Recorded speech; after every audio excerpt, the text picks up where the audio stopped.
It really paints this stuff in a bad light because when you have that kind of flexibility on one hand to influence the information that ultimately you're trying to gather and make business decisions on, you want to be 100% confident in that. And when you go with let's say just a non-open source system or technology, while it is more expensive, you're also getting all of those use cases, hundreds, if not thousands of use cases. Growing a business requires a holistic approach that extends beyond sales and marketing. This approach needs alignment among people, processes, and technologies. So if you're a business owner, operations, or finance leader looking to learn growth strategies from your peers and competitors, you're tuned into the right podcast. Welcome to the WBS Podcast, where scalable growth using business systems is our number one priority. Now, here is your host, Sam Gupta. Hey everyone, welcome back to another episode of the WBS Podcast. I'm Sam Gupta, your host and principal consultant at independent ERP and digital transformation consulting firm Elevate IQ. The open source systems could be as expensive as their commercial peers once you account for all the costs associated with deploying software. Also, not all open source software is created equal. Some have great governance processes in their communities, while others struggle to enforce controls, causing issues during upgrades. The open source systems are also more suitable for companies that have internal development expertise or have access to developers for free, like nonprofits or universities. But just because developers might be available, you might still need business consultants who can help you re-engineer your processes. So where does ERPNext fit in the ERP value chain? In today's episode, we invited a panel of industry experts for a live discussion on LinkedIn to conduct an independent review of ERPNext's capabilities. We covered many grounds, including the differences between Odoo and ERPNext. Finally, we discussed the specific nuances of ERPNext, such as their approach for open source, the size of their community, and their unique capabilities for the service-centric verticals. With that, let's get to the conversation. Hello, everyone. Welcome to today's show. And if you are joining for the first time, this is part of our industry for which we meet every Tuesday at 5:30 p.m. Eastern. We review one vendor or the solution from the ERP community. And today we have one of the poster child of the open source community. It's called ERPNext. So we are going to have a lot of fun discussing that. Before we do that, we are going to start with everybody's intros. I am going to start with my intro. If you don't know me, I'm Gupta, principal at Elevate IQ. Elevate IQ is the independent ERP and digital transformation consulting firm. On that note, I am going to move to Dave for his intro. Yeah, thanks, Sam. Hey, everybody. My name is Dave Chrysler, and I own an operations consulting business working with leaders in the manufacturing and distribution spaces, helping them to increase operational efficiency, optimize business processes, and come to you with more than 20 years of various operational leadership roles, and included some ERP implementations throughout the years. And excited to be here with you, Sam. Thanks. Okay, amazing. Thank you so much for being here, Dave. And I don't know how we are going to survive today because we don't have Andy. Well, the looks of the panel have certainly diminished, Sam. Exactly. In any case, if you're in the audience and joining for the first time, make sure you guys post your questions and comments. We typically try to cover them during the show. If you run out of time, we'll make sure that you your answers. On that note, Dave, I am going to provide quick commentary on this solution where they sort of fit in the value chain, and then if you have any sort of experience observations, then you can share your commentary as well. So ERPNext, obviously these guys are very well highlighted in the market, no question there. Okay, and any of the open source platforms, they probably seem to be really good in marketing their offering for some reason. I don't know whether this is really the community effect or marketing or whatever, But people who are in the ERP sort of ecosystem, if they have explored any of the solutions, ERPNext is probably going to be on their list in general. The closest comparison for ERPNext is going to be Odoo, and obviously Odoo is very well highlighted in general, the way Odoo is positioned in the market. I will share my thought process in terms of where I stand on my position with these open source solution. In general, in my mind, open source is always the marketing hype. Okay, open source, sure. I mean, see, yes, there are some benefits of open source. The source is going to be open, obviously. In that, also, there are always going to be layers. For example, I think these guys have coined one more term called open core versus open source. Can you believe this? Okay. Oh, that's a new one. No, I know. And by the way, we see this is coming from these guys because they are saying, you know what, Odoo is not necessarily open source; they are open core.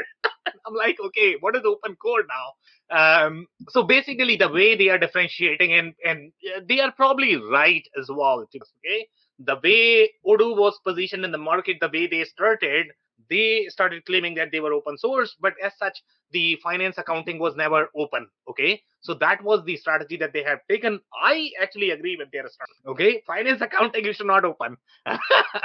Okay, CRM great, do whatever you want, but finance accounting. So I actually like Odoo's strategy. In the case of ERPNext, everything is open. It's out there. Okay, anybody can reverse engineer the way they like. So obviously that's the challenge overall with open source. That's number one. I mean, see, if the source is open, obviously it does help from the licensing perspective because you are not paying for the licensing. But when you are going to look for any of the SaaS subscription, the price of the code is not as much. Okay, it is everything else. Okay, it is going to be your deployment, it's going to be upgrade, support, maintenance. So when they say open source is free, it's necessarily free. Okay, the only thing which is free is the hype, I guess, which is going to be marketing hype. Sure, I mean, you are not paying as much for licensing. If you are hosting on your own data center, you are doing upgrade support, managing on your own, then you are probably going to get it for free. But then you are running into a lot of risk. You are spending a lot of internal time. Now you have the IT department of 50 people who specialize in security, cybersecurity, cloud deployment, development, supply chain, finance, manufacturing. If you have all of that, great. But most SMB companies, they don't have all of that. And that's where I still feel that open source is a marketing hype. There may be a play for some of the open source technology, but make sure you are computing your overarching cost. Don't ignore any of the cost element, regardless of the platform that you're using. And we are going to talk about ERPNext specifically, where they spend. There are significant challenges overall in the way their open source platform is positioned. But obviously, these guys are going to be one of the two highlighted ones in the open source community. So, Dave, I'm actually going to stop there. I don't know if you're going to have any sort of comments, questions, any thoughts that you might be able to share. Yeah, I mean, I certainly agree with you on a lot of what you just laid out there. The one thought that jumped into my mind, and you kind of already covered it, but from my standpoint, it's so important to reiterate, and that's that, it's free at what cost, right? Because if you don't have the resources to maintain it, and you don't have the resources to properly deploy it, it's sure it's free, but at what cost? And the other part which really people should consider is the financial. When we compare this to Odoo, like you said, having the ability to have an impact on how those financial transactions are written, that I agree 100% is something that you should not be excited about when it comes to a solution to run your business like this. And unfortunately, the other thing I would add to this is I think that it paints this technology in general in kind of a negative light because the kind of firepower from an operating standpoint and you're kind of talking to somebody that did this every day for years and years and relied on this data and relied on ERP systems to aggregate that data and deliver me this information to make decisions when it came to proper planning and execution. That's kind of the only thing I could say is that it really paints this stuff in a bad light because when you have that kind of flexibility on one hand to influence the information that ultimately you're trying to gather and make business decisions on, you want to be 100% confident in that. And when you go with a let's say just a non-open source system or technology, you're also getting, while it is more expensive, you're also getting all of those use cases, hundreds, if not thousands of use cases. And those are the business processes that you want to rely on behind the scenes to help you from an operating standpoint and make wise decisions when it comes to this stuff. So completely agree with where you're at. With interesting to go through this today. Yeah, could not agree more. I think you have such a great point there overall in terms of the business process. And people sort of underestimate how important that is going to be overall. In their mind, it's always going to be as long as you have the code, I'm going to be good. Okay. But the two layers that are equally important and they are probably going to be slightly missing with open source. Number one, the quality of documentation. And number two is going to be the quality of the business process. In general, if you look at the Odoo ecosystem or ERPNext ecosystem, you don't really have the seasoned consultants practicing in those spaces. So you are going to miss that. So yes, you are going to have developers, but developers are simply going to code and they are simply going to assume that you sort of know you have written the spec. And the best way to think about the spec is going to be, hey, if you have the IKEA instruction sheet written somewhere, then anybody can assemble. Okay. But creating that sheet is a rocket science in general. And that's what is the hardest part in the ERP community. And that's where I think the commercial packages add a lot of value. And again, even commercial packages are going to struggle because you have so many different micro verticals, so many different industries. You can only do so much from the product perspective. And that's why the consultants are super handy. But that consulting piece is always going to be the most critical with any ERP implementation. I don't know, Dave, if you are going to have any sort of other follow-up comments there, or if you want me to start on the slides. Yeah, I think we could get into the slides. I mean, I would really just reiterate what you've already laid out, and I think we'll get into some additional information here. I mean, the one question that kind of jumps to mind is, who ultimately is the target for this? Because to your point earlier, who you would anticipate, right? Somebody in that SMB space, they're not going to have the layered infrastructure from an IT standpoint, just from kind of high level IT, not even a kind of application development standpoint for sure internally, right? So it's always interesting to kind of think about who is the real target with this, and how do they end up being successful in the long term? Does this end up being kind of a stopgap, before they recognize that, hey, we need to go with something more commercially, kind of accepted in the marketplace? So I'm actually going to answer that question, and then if you have any other follow-up commentary, Yeah. then you can follow up with that. So in most cases, I think the reason why these companies are really successful and they are so well commercialized in general is because their target is going to be two agencies. Number one is going to be either the development-centric agencies or the companies that are very technically heavy. That's number one. And number two is going to be internal IT. Okay. And the reason for that is because IT is trying to communicate, you know what, this is in this particular case, I mean, the code is going to be open. We are not going to have any sort of problems. We can resolve any sort of defects that you are going to get. So from their perspective, if you really think about it, it's a gold mine, and that's why they really like the whole idea. But if you really think from the IT's perspective, IT is not going to have as much business expertise. Okay, and business does not have as much expertise in documenting those requirements. And that's where the real gap is. And even IT, I mean, they are not consulting on a daily basis. So it's extremely hard for them. And that's where the wires get crossed. And that's why you have so many failure rate, with open source, just because that the whole consulting piece is missing.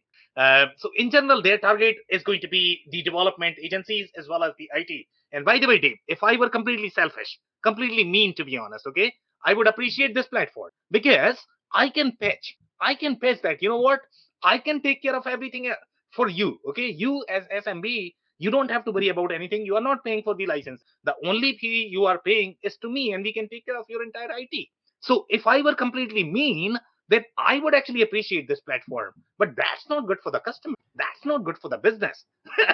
Yeah, well, I think that's the exact point, because when you think through that scenario, which may sound attractive to many, many people, when you think through the rest of that, what happens when there's turnover within that agency? What happens when there's, some sort of unforeseen change? And then you talk about, we touched on it earlier, but you talk about then the maintenance costs that are associated with coming in after the fact. If you have to replace that agency, let's say, with somebody new, and then them going through and saying, well, the way that this is working behind the scenes isn't the way it should be, so I've got to go ahead and redo all of these different things. And you're just talking about, that continued maintenance cost that ends up being, ridiculously out of control. Exactly. And I am going to make one more point there, and then, you can offer your follow-up commentary. I don't know where that break-even point is, to be honest. Okay, when I look at the licensing cost of some of these enterprise platforms, obviously it's humongous. And that's why, some of the customers, they are like, okay, I'm going to pay $200,000 per year in the license on public cloud. And then I have something here for free. Maybe I'm going to pay 40, 50,000 or whatever for the deployment. Then they are not necessarily considering the support cost. So obviously, even when I compare that, sometimes I struggle. Okay, 200,000 or this one.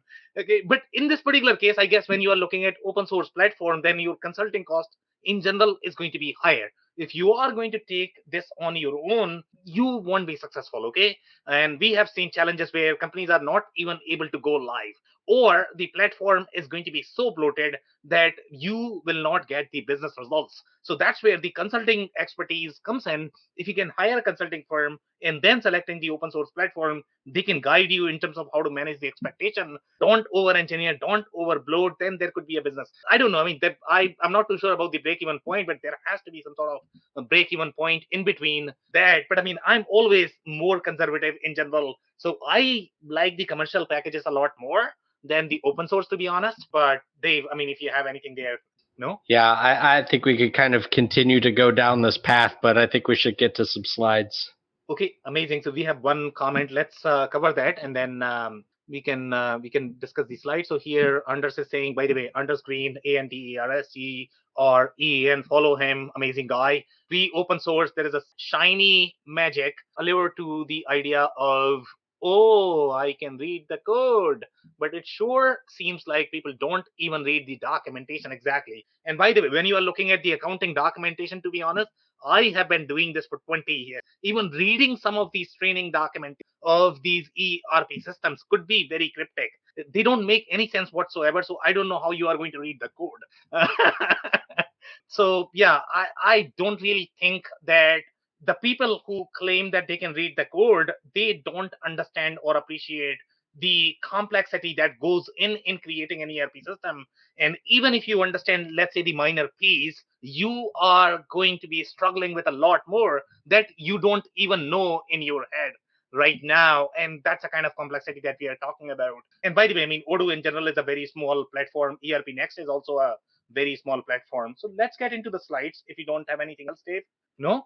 Okay, so here, ERPNext. So some of the commentary here with respect to ERPNext, this is coming from 2020. And here, one of the announcement, I am happy to announce Rain Matters, I believe, right? Investment in ERPNext, the biggest free open source project out of India. Okay, so this is probably the second ERP system that we are reviewing from India. I believe the last one was Tele, which is slightly more package software, really small, QuickBooks category. So this is probably the second one. Okay. ERPNext is a highly customizable out of the box ERP that contains scores of modules. I don't know what that on top of. So they are in the Python as well. So open source, if you look at the web or the e-commerce platforms, they are typically PHP based. The ERP platforms are Python based. So Odoo is Python based and this one is Python based as well. Now, why is that important? That is important because typically when you are going to have a consultant in a specific programming language, they typically don't switch programming languages. The whole life, the Python guy is going to be coding in Python. Okay, so it's going to be easier switch between your Odoo to ERPNext. But when you are talking about switching from your Odoo to SAP, good luck with that because now we are talking about .NET, Java, and the other enterprise-centric languages that you need to learn. So that's why that language aspect is important as well. But for the most part, the open source ERP, they seem to be leaning more towards Python. Here, the application, and by the way, Python is also a scripting language. I don't know which framework they are using, but for the most part, this is also very script-centric language. It's not compiled as such. When Python is not compiled, that's the risk that you run into, and this is the same risk that you have with the JavaScript as well, because that is not compiled either. So it's just much easier to be able to reverse engineer. I mean, I'm not qualified to do that, but there are hackers who can probably read the code and they can reverse engineer. And we had seen some issues with the JavaScript code when that was hacked, I guess, with the Jacuzzi. I think they were using Node.js. I don't know if it is purely because of JavaScript, but it's just much easier to hack when you are not going to have the compiled programming language. Here, they are saying hosted cloud solution for businesses with competitive prices as a truly free and open source system, GPL license to adopt, install, and self-manage. Truly free, that's not true. The code is free. Yes, you can download and you can install on your data center, but you don't get everything else. That is going to be part of the subscription. So read between. Here they are saying process changes that are commonplace in the stock brokering industry. By the way, there is a little correlation here, Dave. I don't know whether you can figure this out or not. Here, I have a comment where they are saying Zeroda bagged Rain Matter invest, whatever 10 crores in ERPNext. So here, Rain Matter is the investor in ERPNext, and this is the stock exchange on which they are running. So obviously there is a little, business relationship there that, okay, they are claiming that stock exchange is running on ERPNext, but that's your dog food, guys. You cooked it, you are using it, Yeah, a little, to your point, a little have to read between the lines. Exactly. So that is probably their biggest customer that the stock exchange is running, which is probably not the ERP play if you really think about it. The financial services is great, but they are not the mainstream ERP industry in general. The only thing they are going to use ERP for is going to be for the finance, AR, AP, GL is what they use it for. So again, the workload expectation that you're going to have in the financial services industry, it's not the same when you are going to be dealing with, let's say, the manufacturing retail where you have a lot more transactions. In any case, I mean, they are running a big company, obviously, so that's a big deal. But again, that's your dog food. Here, they are saying, okay, so the founder founded this 10 years ago as a system to help manage the family's business. That's how it has been evolved. Since then, he and his team have turned it into a sophisticated and expensive piece of technology. Okay, so they are talking about the not-for-profit that they have related to that. That's okay. Some more comments here. The domain-specific module, like, okay, so they have some very thick functionality for some of the service verticals, which is good. Okay, and in these service verticals, you are going to require a lot more flexibility, a lot more workflow like platforms, and that's where I think it can do really well in general. If you look at some of the systems that are really targeted for the service-centric industries, for example, let's say Zoho has launched their own workflow platform, and the reason why they have launched is because they are targeting. So here, if you look at the key piece of functionality in this platform for the service-centric industry, they have thick functionality for not-for-profit, for healthcare, for agriculture, for schools, and they are very different verticals from the ERP. The kind of ERP functionality that these verticals are going to need is going to be very different. Their workflows are going to be very different. The kind of objects that they are going to have, they are not going to have, customers and vendors. They are going to have members, donors, sponsors. So it's very different. You need far more customization in general in these verticals. And that's probably the reason why they have tech functionality for that. They are saying ERPNext is an alternative to NetSuite and QAD. Oh, you guys are kidding me. Not QAD, okay? You have no idea how big QAD is.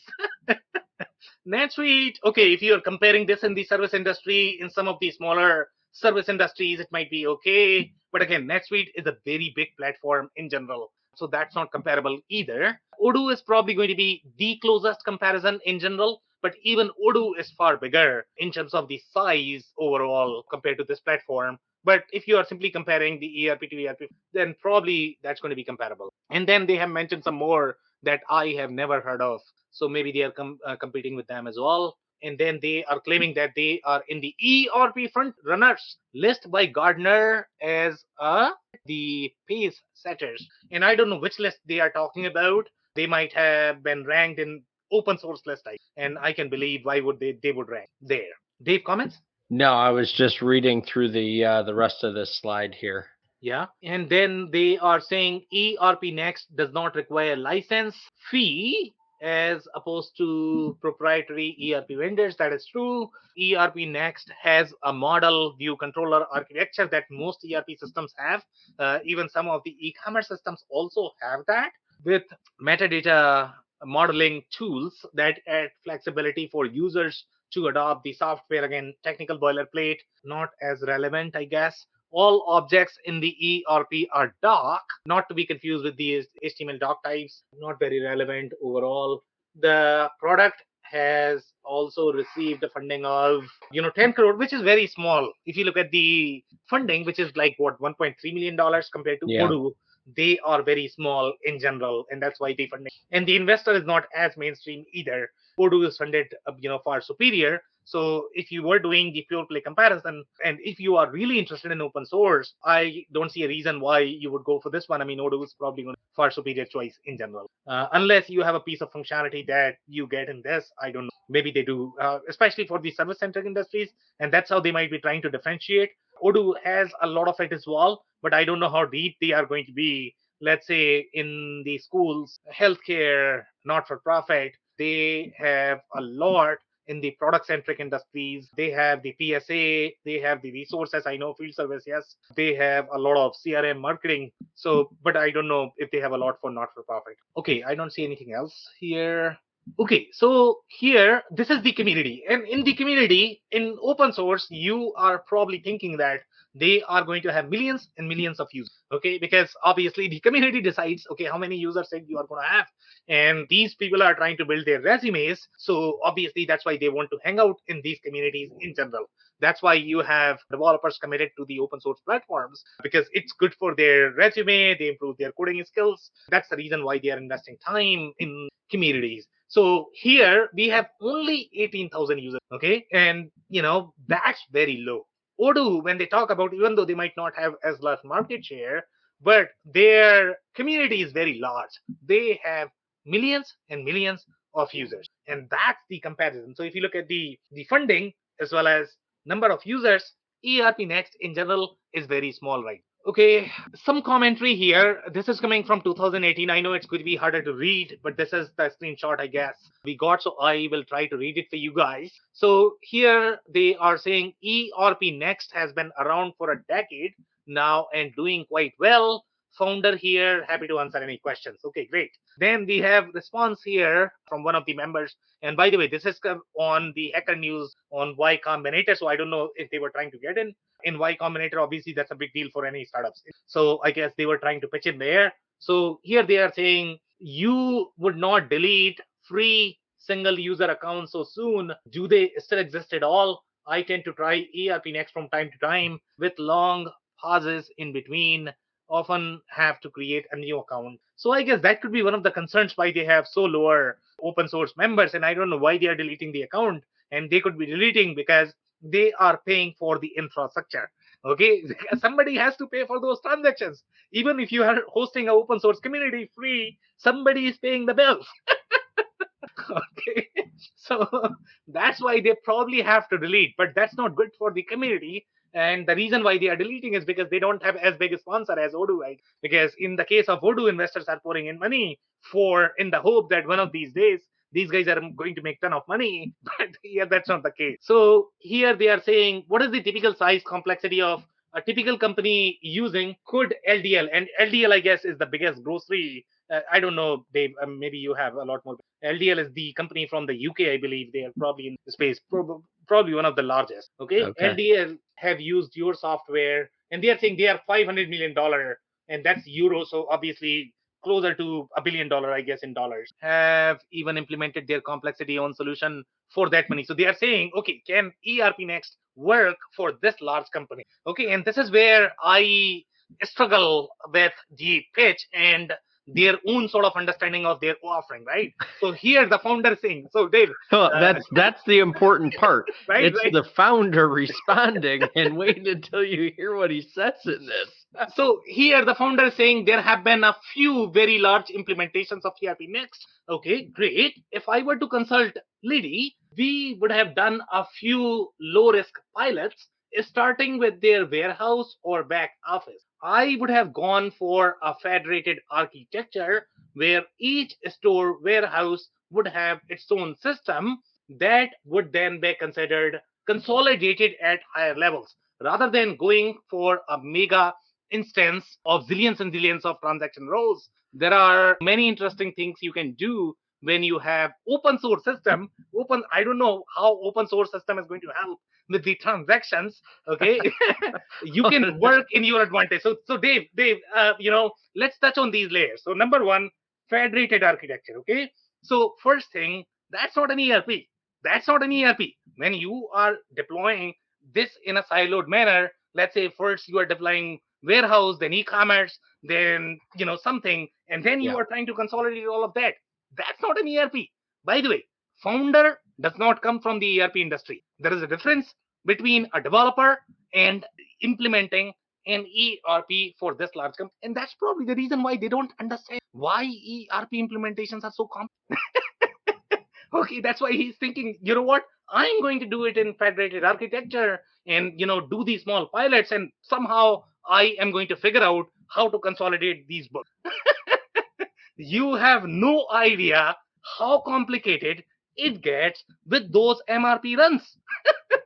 That's why ERP systems are so complex, just because you can do a pilot in a warehouse. That is not an ERP, guys. Okay, that's some siloed app, and you are simply doing a POC and trying to figure out one of these days it's going to work magically. It doesn't work that way. If ERP systems were so easy, anybody would be able to do it. So again, that's the founder speaking about this thing. So again, this is a very small system. If you are a very small company deploying in 10, 20, 30, 40 people shop, you might be okay because you don't have the transactional maturity. You are somehow trying to save money. Okay, if you really feel that, you probably have internal developers or whatever. But when you look into the real ERP maturity, planning, scheduling, that's where you need a real ERP. This is probably not a real. So especially with the kind of comment is. Dave, any follow-up comments there? No, I mean, it was really surprising to read this. It just kind of can't help but chuckle for all the reasons that you pointed out. And I really just kind of, again, looking at it from the businesses I'm typically working in, I really struggle to find where the value in something like this would be, even from the, kind of marketing position of the open source and the flexibility, even looking at a QuickBooks type of an implementation and then the additional kind of apps that exist to to help offset the functionality there. I really struggle to figure out what the advantage would be to go down this path, because there's just, to me, there's so many potential problems that could unwind, especially around that financial governance piece. I mean, not even getting into the complexities of utilizing this information to do real planning, real, inventory management, right? And I get it.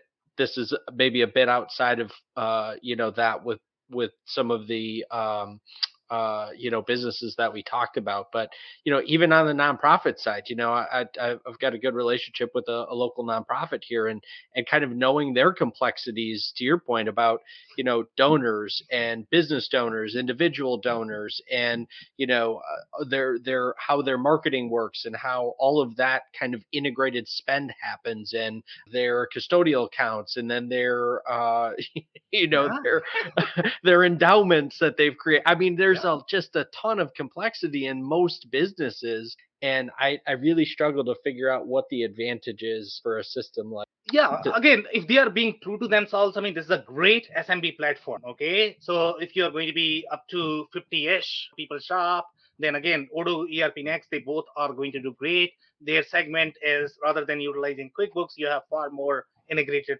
platform. So I like ERPNext as well as Odoo for that space. But when you try to claim that you are SAP, you are probably crossing the line. I Okay. guess, yeah, I guess that's probably the point here, right? And it's not different than some of the other solutions that we've looked at, but back to that slide a couple of slides ago, comparing where they're feeling as though that they fit in there. I think this would be a great example of, if you were to narrow your lane and really own that, then to your point, you could probably make that connection much easier than kind of where I'm struggling to make it, because as I'm thinking through different scenarios and things that I've run into, I'm thinking this this would be a struggle. It'd be a real struggle. Exactly, exactly. Let's move on to some more comments here. So here, this is the pricing, and we are going to do a little math, Dave, together to understand, what pricing are they claiming and whether the claim of free is really. So obviously, the first one is the $0 self-host, meaning you are responsible for everything. The only thing which is going to be free is going to be your code. So you are still paying for the infrastructure. Let's say if you rent even on Amazon, Google, Microsoft, wherever you are renting the capacity from, they get very expensive. Even if you are renting a simple machine on these spaces, the cost is going to be probably 1,000, 1,200 per month, which is like 20,000. And if you look at in this space, if you look at 10, 20 users, if you're looking at the commercial software, they are probably going to cost us. So again, when you look at the infrastructure cost itself, that itself is going to be, even that itself is very expensive. So here they are talking about $0 self-host, no support, not even on the core itself, no support, guys. Can you believe this? Okay. So here the next is managed hosting. So this is $10 per site per month. Obviously, this is very lucrative in general. Here, users, you can have as many users as you like.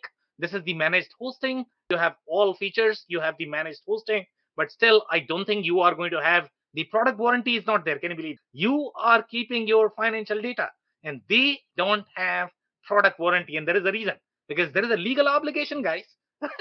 Okay, they are not offering warranty for a reason. You are keeping your customers' data, you are keeping your financial data, you are sitting on the rest. You have to have support from OEM regardless of the software. Okay. So here no support. So okay, so the best option for you probably is going to be this one. So here we are looking at roughly what, $400 per site per month. So let's do the math here, Dave. So this is probably what, $5,000 is going to be per year, and this is Yeah. only up to 10 users. Can you believe? Okay. Now we have all features. We have managed hosting. This is where you have the product warranty. You have the functional support. Obviously, this functional support is going to be just the support from them. They are not going to have as much consulting background in general. Here we have the additional users, which is $40 per month. Again, $5,000 per month. You can get a lot of different packages in the market that could be commercial, and it could be the same cost. Now, even this one is probably not going to work for you. If you look at the companies that are going to have up to 50 users, this is where I think most businesses are going to fall. And if you look at the cost of this, which is what, 1250 per site per month. By the way, Dave, per site. Okay. So let's say if you have two manufacturing facilities, you are probably paying 2,500 per month. Can you believe? Okay. And that the total cost, if you compute from the 1250 per month, how much is that? That's probably 15ish, Yeah. 18ish thousand, right? Yeah. Well, right? and the other question I would have around there, which I'm assuming I know the answer, but you would probably want to maintain a development site on top of that. I mean, so at the very least, you'd probably be at two. Yes. That's What? a very interesting observation, and I don't know per site is going to be the per site, meaning manufacturing site, or is it the environment? My understanding is going to be this one is per site. Okay. Site, the manufacturing site. I don't know if this is the environment. Yeah, we don't That have would enough. be interesting to find out, though, only from the standpoint of, it would just be interesting to find out. Exactly, but great observation, I guess. But I mean, the point I'm trying to make is if you Yeah. look at the overarching cost, okay? So even though it is open source, but the pricing is probably going to be similar to what you are going to pay to your commercial packages, even though there is a marketing hype that you are going to get it for free. No, you are still not getting the documentation, you are not getting support, you are not getting the upgrades, and you are probably paying about the same. So I don't know if there is real tangible benefit of open source. With the only exception is that it's probably going to feel good that you have code. Okay, some more comments here. ERPNext, like any ERP, is a complex system. By the way, this is probably the easiest ERP. Okay, you don't know how complex the bigger ERP systems get. Then they are saying taking the help of a qualified consultants will go a long way in ensuring the system is optimally configured for you. So even they are saying that you know what, you need to work with a meaning you need to take help from somebody like either Dave or Sam or somebody similar, and they will be able to provide the functional knowledge that you are going to be needing. Without that functional consulting expertise, you are not going to be successful regardless of whether you are going for open source or commercial package. ERPNext is 100%. No, it is not free, guys. It is not free. It is not free. Free is only marketing high. With a base cost of around $40 per month for a BPS. No. Extra for email, security, backup services. So obviously the cost adds up, guys. Once you account for everything, they are doing nickel and dime with everything. It's almost like Spirit Airlines model. Sure, that's going to be cheaper in some instances, but for the most part, you get what you pay. After that, you will spend a few hours installing and setting up everything also set aside. So even they are saying, you know what, if you are doing it by yourself, you are going to struggle. So take my commercial package, which I'm selling. Even though I'm telling you open source is free, but you should not get free. You should get my commercial package. Oh boy. Set aside a few hours of your time each month for maintenance, software updates, maybe get someone to do that for you, which gets expensive pretty quick. Even they are saying it gets expensive. Yes, software development, maintenance, deployment, support, upgrade, everything is expensive, guys. It's not supposed to be free. Okay. Frappe Cloud, on the other hand, takes away. No, it does not. It does not. It takes away because you are telling that. Okay, you are selling that. So regardless of the again package that you want to go for, the point is that okay, you have to account for the cost. You have to account for all of the cost that are going to be part of these. In some cases, maybe there is a break-even point. I don't know for open source. Maybe there is. Okay, but make sure you account for everything. You understand every single cost variable, including your internal time that you are going to be investing in maintaining these software and the risk. Okay, so here they are saying product warranty ensures timely fixes for critical bugs in ERPNext. Okay, they are talking about product warranty. Then they are saying professional support includes product warranty as well as premium services like personalized onboarding, functional support, priority support. So they are differentiating between those two. What is the product warranty and what is professional support? Obviously, the professional support is going to be far more in general. And if you go for commercial packages, they are typically going to include professional support in a lot of cases. That is going to be part of your subscription. So as part of your SaaS subscription, you get a lot. It's not just code, it's a lot. Okay, this is for not for profit. They are offering 30% discount. ERPNext has been translated to more than 70 languages with the help of a community. Okay, so the community has translated, and then users have actually reported the issues with the translation. And by the way, this is not just the translation. Okay, there is going to be a localization piece for which you are legally responsible, guys. Okay, these are not accountants. They are not licensed CPAs who are developing this. So you are going to rely on them? Come on, guys. Okay, so these are screens. Obviously, these screens are very lean in general. If you look at the kind of functionality that they are going to have, it is designed for those companies that are going to have less than 50 employees, and that's their lane. That's their place. It is the better software for QuickBooks, just because with QuickBooks you are only going to get finance. Here you are getting everything integrated. So that's the target market for Odoo as well as ERPNext. They are overclaiming their capability. Here we have a bunch of bombs, but bombs are not going to have as many layers. In general, the way they are structured, you have the hourly rate, but very, very lean functionality, just the way Odoo is as of today. They might develop all of those ERP layers probably in the future, but right as of today, they don't really have that because they have to make it easy. Once you introduce all of those layers, it's going to be terribly difficult for the target market that you are serving. So either you can serve this target market or you can make it really complicated and serve SAP's target market. So you have to decide, okay, which target you are going for. Now, this is the shop floor. And again, if Andy were here, then he's going to look for the finite scheduling. Guys, don't even think about that, okay? You don't have all of that, okay? This is a Trello board, which is great, but this is not manufacturing, okay? This could be great, again, if you are a two-people shop, great Trello board. But I mean, again, you are not there with respect to planning. You don't have to do. Once you get to, let's say, 50 people, then you are going to get into this planning, and then you'll gain from the operational efficiency perspective.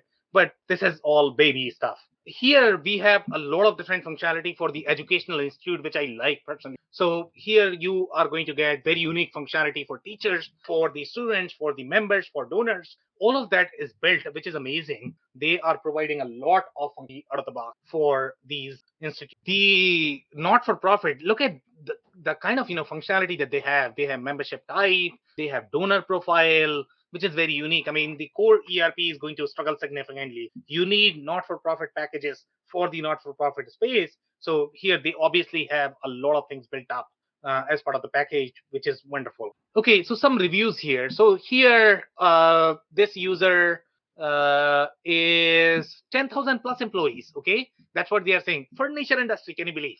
Okay, and the alternative that they have considered is SAP Concur. What are we talking about? That's not even ERP. Okay, that is the time and expense software. So they probably wanted to utilize a module. That's not ERP play. Okay, so here they are saying better open source, and maybe they utilized a module for the time and expense functionality with their existing architecture. That could be okay if you want to do that. But again, this is not ERP.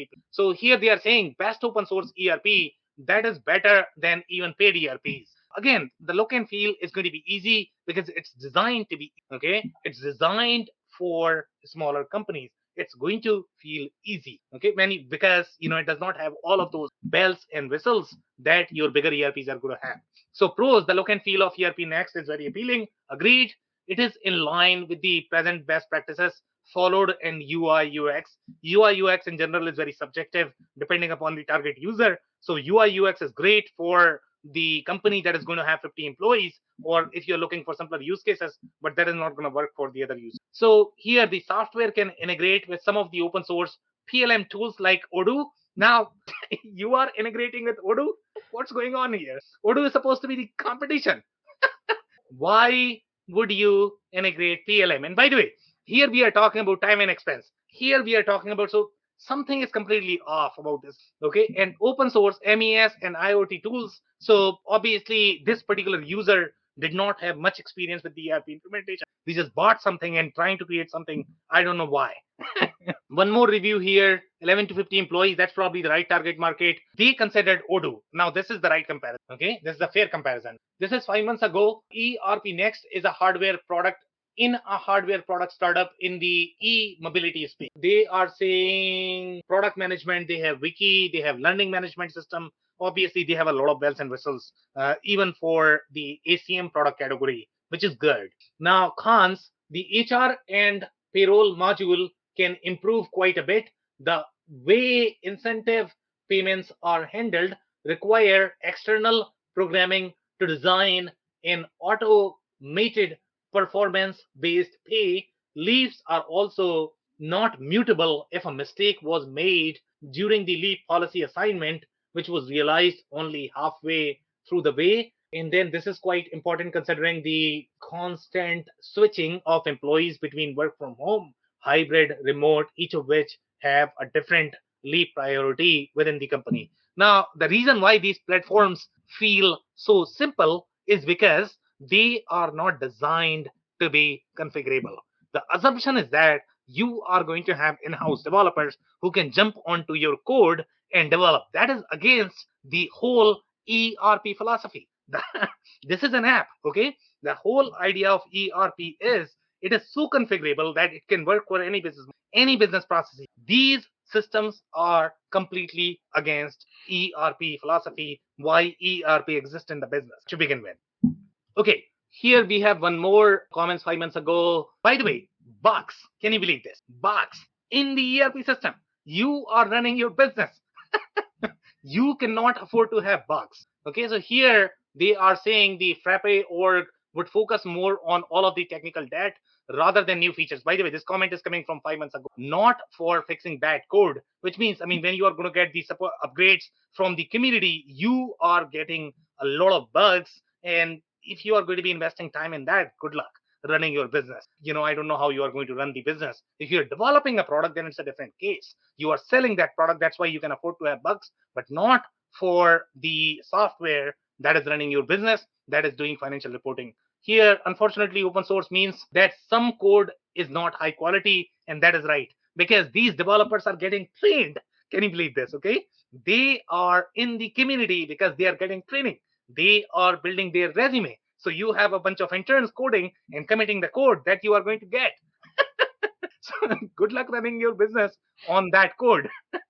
Well, and I think the next line underneath that really tells the tale. The many bugs are quite serious, particularly around the payroll module. Not something that we generally want to have problems with. Dave, if you don't get 1 month pay or maybe you get 50% Yeah, off, you're not going to complain, right? yeah. Good luck explaining that to the team. Exactly. So here we have 2 to 10 employees. They have considered QuickBooks Online, but QuickBooks Online, at least you are going to have the financial reliability that QuickBooks is a commercial software that you are going to be safe. And by the way, even though you are not getting audited, but you still have the financial regulatory obligation, for business, and you are a president, then you should be mindful of that. Here they are saying updating ERPNext when you have customization can be a pain, especially if the ERPNext foundation has major maintenance updates. Expect that your custom code will break and will need to be revised. Now, you have to customize because you are not going to have as much configurability in general in the software. So you are going to be writing a lot. You are relying on your IT, your developers, and they are going to be over engineer the hell out of the system. So obviously you are going to get update issue each time. Can you believe this? I don't know how you are going to run your business. Dave, I know we are at 628.626. Are you going to have a lot of comments or do you want to cover the details? No, we could cover the last couple of ones here. I mean, I think it's been a good conversation throughout. Okay, so we have some comments from the users. Let's cover those first. Here they are saying BOM in D365 FNO is so much complete and immersive.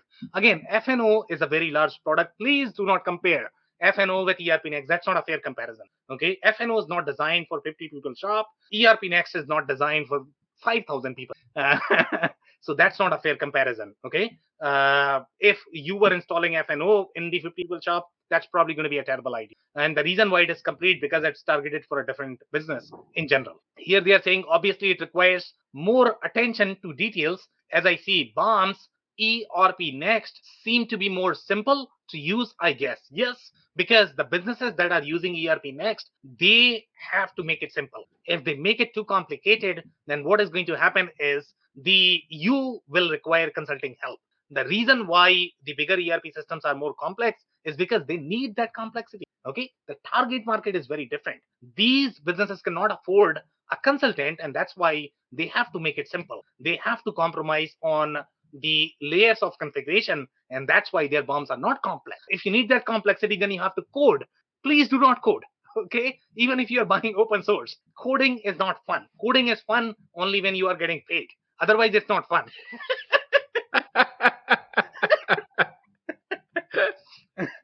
Dave, 2 more minutes. One more slide or comments. Yeah, we could go to the comments. That's fine. Okay, all right, your show. Yeah, interesting solution for sure. Definitely learned some things. And as I was thinking through this, and one of the last reviews kind of touched on this, and it's the thought around the configurability and the kind of marketing hype behind the open source or the open core, to your point. But to me, what's interesting and what that last review had said.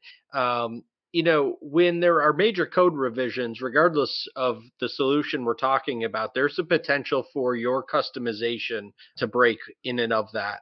And so, obviously additional testing is required. So, I think it's important for people to recognize that, while I say that there are, in most cases, from a process standpoint, kind of best practices for your particular organization, the one thing that you can pull from a more global best practices scenario is in a commercial software ERP, platform. You are relying on hundreds, if not thousands, of use cases that these business processes have been developed. And so you could take from that the fundamentals of how the process and how the transactions flow throughout that software is sound. And that is the one thing that I would say, even in a smaller organization, that maybe this may be a fit. Back to some of the other kind of offhanded comments in terms of, language and, kind of, clarity of code, all of those things. I mean, that should be a real consideration for people when they're evaluating these things. It is not as simple as, oh, this is $10 a month. And, there's so much more that goes into this. So Exactly. These are very complex decisions, and you, as the small business owner, you probably don't understand how to get. If this were easy and open source were free, those Fortune 500 people are obviously they're very smart in general. Okay. And if they are paying for the commercial software, there is a reason. That's what I would say. As a small business, you are probably doing disservice by going for something like this when you might not be handle the maturity that is required to run an IT organization. I don't know how else to put it, Dave. You are going to have any sort of no, I agree with you. Because I think the reality of it, Sam, is that as a business owner, even if you've got the infrastructure from an IT standpoint, I think that you would be very hard pressed to fully recognize all of the costs that would go into implementing and maintaining a system like this compared to, a more commercially available system. And I think, sometimes you look at the cost of that and maybe, you say, well, I'm not ready for this. But the reality of it is, much like anything, you're going to spend the money one way or another. It's just a matter of, do we want to spend it today because we're, here's where we're on pace to get to, or are we going to stumble and potentially, significantly impact our business because we can't meet customer needs because we're in the midst of something like this? So, just a word of caution when you're evaluating any of these. Yeah. All right, amazing. We are 2 minutes over. Any more final comments, Dave? No, that is it. All right, guys, that's it for today. If you joined for the first time, this was part of our industry series for which we meet every Tuesday at 5:30 p.m. Eastern. So make sure you guys are going to be here next week. We are going to come back with another solution or the vendor. On that note, thanks everyone for tuning in. Thanks, Sam. I cannot thank our guests enough for coming on the show, for sharing their knowledge and journey. I always pick up learnings from our guests, and hopefully you learned something new today. If you want to learn more about Dave Chrysler, head over to thechrysler.club. THECRYSLER.CLUB. If you want to learn more about Andy Radical, head over to essoft.com. It's ESSOFT.com. Links and more information will also be available in the show notes. Also, don't forget to subscribe and spread the word among folks with similar backgrounds. If you have any questions or comments about the show, please review and rate us on your favorite podcasting platform or DM me on any social channels. I'll try my best to respond personally and make sure you get help. Thank you, and I hope to catch you on the next episode of the WBS Podcast. Thank you for listening to another episode of the WBS Podcast. Be sure to subscribe on your favorite podcasting platform so you never miss an episode. For more information on growth strategies for SMBs using ERP and digital transformation, check out our community at WBS.rocks. We'll see you next time.